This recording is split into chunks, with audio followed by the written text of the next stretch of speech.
Hello, मैं सुरजीत कौर। और आप सब लोग कैसे हैं? हंसते रहें, खेलते रहें, मुस्कुराते रहें। मैं सुरजीत कौर आज फिर आपको एक कहानी सुनाने जा रही हूँ। मेरी कहानी कैसी लगती है मुझे कमेंट में बताएं ज़रूर। उससे पहले मैं कुछ सुनाना चाहती हूँ। उसके रहते जीवन में उसके रहते जीवन में कभी कोई गम नहीं होता, कभी कोई गम नहीं होता। दुनिया साथ दे या ना दे, पर माँ का प्यार कभी कम नहीं होता। बच्चे इस बात को नहीं मानते हैं, नहीं समझते हैं। बच्चे कहते हैं हम बड़े हैं। खैर कोई बात नहीं, बच्चे खुश रहें, हंसते रहें, खेलते रहें, मुस्कुराते रहें। मैं सुरजीत कौर आपको एक कहानी सुनाने जा रही हूँ। मेरी कहानी कैसी लगती है मुझे कमेंट में बताया करें। यह एक औरत की कहानी है और इस कहानी के बारे में मुझे बताना ज़रूर कैसी लगी आपको। उस औरत का नाम सरोज होता है। मीडियम घर से होती है। मीडियम अपना माँ बाप उसके ज़्यादा मालदार नहीं होते हैं और अच्छी पढ़ाई चल रही होती है। यूपी बोर्ड से पढ़ती है अपना। और किसी भी तरीके से धीरे धीरे मैं सरोज की पहले अनमेरिड के बारे में बताना चाह रही हूँ। और अनमेरिड में उसके बहुत शौक़ होते हैं सरोज के, कि बहुत लोगों के शौक़ होते हैं कि हर कुछ करने का। और सरोज की कुछ समय बाद शादी हो जाती है। शादी भी उसकी एक मीडियम घर से होती है, ज़्यादा मालदार घर से नहीं होती है। लोग बाग इसे लव मैरिज का रूप देते हैं कि इनकी लव मैरिज है, क्योंकि वह दोनों एक ही कंपनी में काम करते थे। मगर वह लव मैरिज नहीं थी। जब एंगेजमेंट होती है, सगाई 1-1.5 साल के लिए रुक जाती है या 6 महीने के लिए रुक जाती है, तब बंदे का पता चलता है कि दोनों हैं क्या चीज़। एक दूसरे के बारे में तब मालूम पड़ता है। मिनटों में, घंटों में एक दूसरे के बारे में पता नहीं चलता है। यह शादी एक बस सिर्फ ज़बरदस्ती थी या संजोग थे या जो आप मर्जी समझें। यह एक लव मैरिज नहीं थी। खैर, उनके 2 बेटे होते हैं। एक का नाम ध्रुव होता है, एक का नाम कुश होता है। ध्रुव बड़ा होता है, कुश छोटा होता है। वह मीडियम घर से होती है सरोज। वह कंपनी में जॉब करती थी। वह अपने बच्चे बहुत मुश्किलों से पालती है, बहुत मुश्किलों से पालती है। उसके जो मिस्टर थे वह शराब वराब नहीं पीते थे, मगर वह अपनी पत्नी को बहुत ज़्यादा मारा करते थे, बहुत ज़्यादा मारते थे। और उनका ये था कि पर्दे की रोड उठा लेनी और पर्दे की रोड से मारना। कभी भी उस लड़की ने, सरोज ने, अपने घर में कभी नहीं बताया कि मुझे मार क्यों पड़ती है। मार का कारण क्या था ये तो रब ही जाने। सरोज सही थी या गलत थी ये ईश्वर जानता है। आप लोग नहीं जानते हैं, मैं नहीं जानती हूँ। मगर उसे मारा बहुत जाता था, बहुत उसे मारा जाता था। कभी कि हर किसी बात पर, ज़रा ज़रा सी बात पर उसे मारा जाता था। यदि सब्जी में नमक ज़्यादा है तब उसे मारा जाता था वाइपर से। यदि सब्जी में नमक कम है तब उसे मारा जाता था। यदि कमरे की बेडशीट गलत है तब उसे मारा जाता था। मारने का ये कारण होता था। खैर, वो कुछ समय बाद, 2-3 साल, 3-4 साल बाद वह अपने मिस्टर से अलग हो जाती है और अपने माँ बाप के घर आ जाती है और बच्चों को पढ़ाती है। वह बच्चों को किसी भी तरीके से, उसकी ये जिद थी कि मैंने बच्चों को पढ़ाना है, ये जिद थी। और वह शादी नहीं करती है और बच्चों को अच्छे स्कूल में पढ़ाती है। पढ़ाने के बाद बड़े बेटे ध्रुव की शादी हो जाती है। शादी बहुत धूमधाम से होती है। सरोज ईश्वर को बहुत मानती थी, भगवान को बहुत मानती थी। उसे भगवान पर बहुत ज़्यादा विश्वास था कि सब कुछ अच्छा होगा। वह हर वक्त भगवान का शुक्राना शुक्राना शुक्राना करती रहती थी कि भगवान तेरा शुक्राना है कि तूने जो भी दिया शुक्राना है। वह हमेशा ही शुक्राना किया करती थी। शायद इस शुक्राने की वजह से उनके बेटे ध्रुव की शादी बहुत अच्छी होती है। शादी फर्स्ट क्लास होती है, बहू बहुत अच्छी आती है। कुछ समय बाद उन्हें एक छोटा सा पोता होता है। वह उस पोते को काना काना कर कर बुलाया करती है।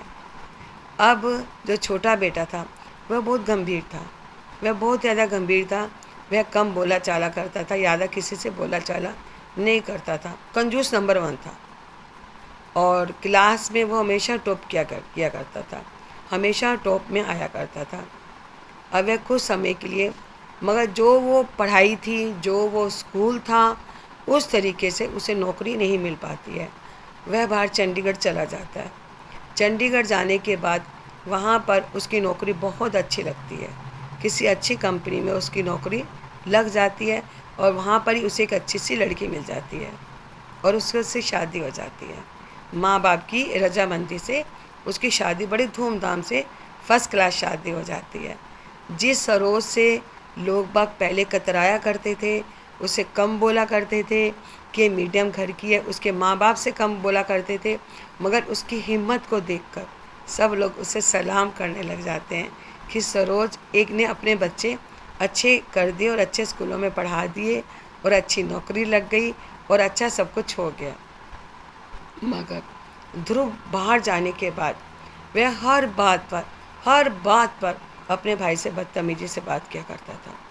वह कभी भी अपने भाई से अच्छी तरीके से बात नहीं किया करता था और भाई ने उसे, क्योंकि वह कुछ सालों बाद अपने मायके में आ गई थी और भाई ने उसे बहुत अच्छी तरह पाला था, क्योंकि जो भाई होते हैं तो कहते हैं वह बाप का रूप होते हैं, और बहुत अच्छे तरीके से उसकी हर बात को ध्यान रखा करता था। ध्रुव भी बहुत मेहनती होता है। ध्रुव भी किसी कंपनी में जॉब करता है और वो अपने हर छोटे भाई को उसकी ज़रा सी खुशी का वह ध्यान रखा करता था, मगर छोटे भाई को इसकी कदर जरा भी नहीं थी। उसे जरा भी कदर नहीं थी कि बड़ा भाई मुझे बहुत प्यार करता है। वह हमेशा उसे दोष देता था कि यह मेरे संग बदतमीजी करता है, यह मेरे संग ऐसे करता है। हमेशा उसका यही नियम होता है। कभी कभार उसकी बहू जब ससुराल में आती थी वह तब भी बदतमीजी से बात किया करता था। मगर ऐसे कैसे कब तक चलता। ध्रुव का भी एक परिवार था, ध्रुव की अच्छे घर की बहू थी, ध्रुव का बच्चा था, और ध्रुव धीरे धीरे अपने भाई को भूलने लग जाता है। जहाँ वो भाई के बिना एक मिनट भी नहीं रह पाता था, एक सेकंड भी नहीं रह पाता था, मगर उसकी हरकतें जो थी, उसकी जो बात पर ब्लेम देने वाली जो बातें थी, इन सब बातों से उसकी माँ बहुत परेशान हो जाती है। बहुत ज़्यादा दिक्कत में माँ रहने लग जाती है। माँ की यही उम्मीद होती है कि मैं मर जाऊँ कल तो दोनों बच्चे मेरे संग से रहें, दोनों बच्चे निभा के रहें, मगर ऐसा कुछ नहीं चल रहा था। कुछ समय बाद कुश को भी एक बेटा होता है। अब बेटे का नामकरण होता है। वह अपने बड़े भाई ध्रुव को बुलाता है और अपनी माँ को बुलाता है, मगर ध्रुव की जिद थी, अब मैंने इसके घर में नहीं जाना है, क्योंकि वो अब इसे भूल चुका था। उसकी बदतमीजियों से, उसकी यहाँ ये कह लीजिए बार इंसल्ट करने से बड़े भाई की, वो उसे भूल चुका होता है। और जो कुश होता है वह बार माफ़िया मांगता है कि मुझे माफ़ कर दो और मेरे बच्चे के नामकरण पर आ जाओ, क्योंकि अब उसकी इज्जत का सवाल था। उसके ससुराल वालों सब ने आना था और सब ने ये कहना था तेरे मायके से, तेरे घर से कोई नहीं आया। तो ये चीज़ें उसके लिए बहुत गलत ठहर रही थी। तो वह अपने भाई को बहुत ज़्यादा कहता है। भाई भी सोच लेता है कोई बात नहीं, मैं थोड़ी फॉर्मेलिटी के लिए जाऊंगा। वह अकेला चल देता है और अपनी ना माँ को लेके जाता है, ना अपनी मिसेस को लेके जाता है, ना बच्चे को लेके जाता है, क्योंकि जब भी उसने बोला अपनी माँ से गलत बोला, बहुत कम उसने अपनी माँ से सही बोला। उसे कभी ये याद ही नहीं रहता था कि मेरी माँ ने मेरे लिए क्या करा है। और जो माँ होती थी उसका बहुत अपने बच्चे के लिए माँ अपने बच्चे को बहुत दुआएं देती है। बच्चे जो मर्जी करें, बच्चे जैसा मर्जी चलें, माँ बहुत दुआएं देती है। माँ को बहुत अच्छा लगता था कि मुझे अपने घर बुलाए और मुझसे प्यार से बात करे। माँ इन चीज़ों को तरसती रहती थी, बहुत तरसती थी माँ। उस घड़ी को, उस लम्हा को बहुत ज़्यादा तरसती थी कि ये बेटा मुझे बुलाए। मगर बेटे का ये सब चीज़ क्यों थी, इसका भी एक पीछे कारण था, क्योंकि बेटा एक अच्छे स्कूल में पढ़ा हुआ था। जो कुश था बहुत अच्छे स्कूल में पढ़ा था और अपनी क्लास में टॉपर आता था। जो वो नौकरी चाहता था, नौकरी उसकी बहुत अच्छी होती है, अच्छी कमाई होती है, मगर जो वो चाहता था वो उसे मिला नहीं था। इस वजह से वह टेंशन में हर वक्त रहता था और अपनी इस टेंशन की वजह से वह अपने बड़े भाई पे निकाला करता था, क्योंकि टेंशन अपनी बीवी पे तो निकाल नहीं सकता है।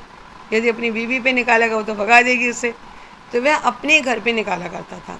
मगर वह अपने भाई का ध्यान भी बहुत रखा करता था कि मेरे भाई की ज़्यादा पैसे ना खर्च हो जाएं या मेरे भाई पे ज़्यादा बर्डन नहीं आना चाहिए, मगर बोलना उसे बदतमीजी से है और बाद में उसे सॉरी करते रहना उसे। कि मुझसे गलती हो गई, मुझसे गलती हो गई, मुझसे गलती हो गई। फिर 2 मिनट बाद फिर उसने ऐसे का ऐसे ही हो जाना। मगर कुछ समय बाद उसकी माँ का देहांत हो जाता है, माँ का देहांत हो जाता है।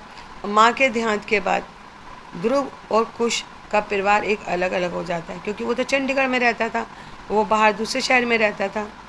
तो मेरे कहने का मतलब यह है कि घर में कोई कमी नहीं थी, घर में सब अपने सही थे। जब तक माँ जिंदा थी तो कुश उससे ढंग से बात नहीं कर पाता था, हमेशा ये दोष दे पाता था कि माँ मेरी अच्छी नौकरी नहीं लगी। मगर उसकी नौकरी तो बहुत अच्छी थी। वह हमेशा डिप्रेशन में रहा करता था, हमेशा टेंशन में रहा करता था, हमेशा टेंशन में, और सोचता भी बहुत था, ध्यान भी बहुत देता था, माँ पर बर्डन भी नहीं चाहता था। ऐसा क्यों करता था वो रब जाने। मगर माँ की तो यही दुआएं होती हैं ना कि बच्चे खुश रहें, हमेशा हंसते रहें, खेलते रहें, मुस्कुराते रहें। भाइयों को, बहनों को, परिवार में लड़ाई झगड़ा नहीं होना चाहिए, परिवार में लड़ाई झगड़ा नहीं होना चाहिए। कई की बार तो मैं पता है क्या सोचती हूँ, बच्चों को अच्छे स्कूलों में डालना भी नहीं चाहिए। कई की बार तो मैं ये सोचती हूँ, जैसे आप हो ना ऐसे स्कूलों में डालो। क्योंकि हम जब बच्चों को अच्छे स्कूलों में डाल लेते हैं फिर उनके हाई फाई दोस्त हो जाते हैं। हम लोग तो मीडियम होते हैं, उनके दोस्त हाई फाई हो जाते हैं, फिर उनकी सोच भी हाई फाई हो जाती है। वह चाहते हैं हम उसी तरीके से रहें, उसी तरीके से हमारी नौकरियां लगें, उसी तरीके से हम गाड़ियों में घूमें। मगर ये धीरे धीरे होता है, एकदम नहीं होता है। और मेरी कहानी आपको कैसी लगी कमेंट में बताना ज़रूर, कि नहीं। और सब परिवार को खुश रहना चाहिए, अपने भाइयों को समझना चाहिए, अपने बहनों, दोनों भाइयों का जब तक अनमैरिड थे बहुत अच्छा प्यार था। दोनों की बहुएं भी बहुत अच्छी होती हैं, फर्स्ट क्लास होती हैं। मगर वह डिप्रेशन की वजह से ऐसा किया करता था, और बाद में वह sorry sorry sorry sorry sorry sorry लिख के भेजा करता था। मगर आपके बार बार सॉरी लिखने से कुछ नहीं होता है, आपके बार बार सॉरी करने से कुछ नहीं होता है। जो बोलना था वो तो आपने बोल ही दिया ना, जो कहने था वो तो आपने कह ही दिया। और हर किसी की फीलिंग को समझना चाहिए, हर किसी के दर्द को समझना चाहिए।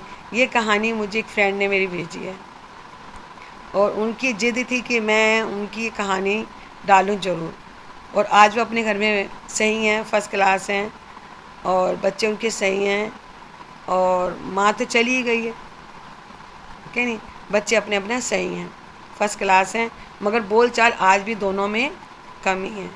ठीक है, मेरी कहानी आपको कैसी लगी कमेंट में बताना ज़रूर। हंसते रहो, खेलते रहो, मुस्कुराते रहो।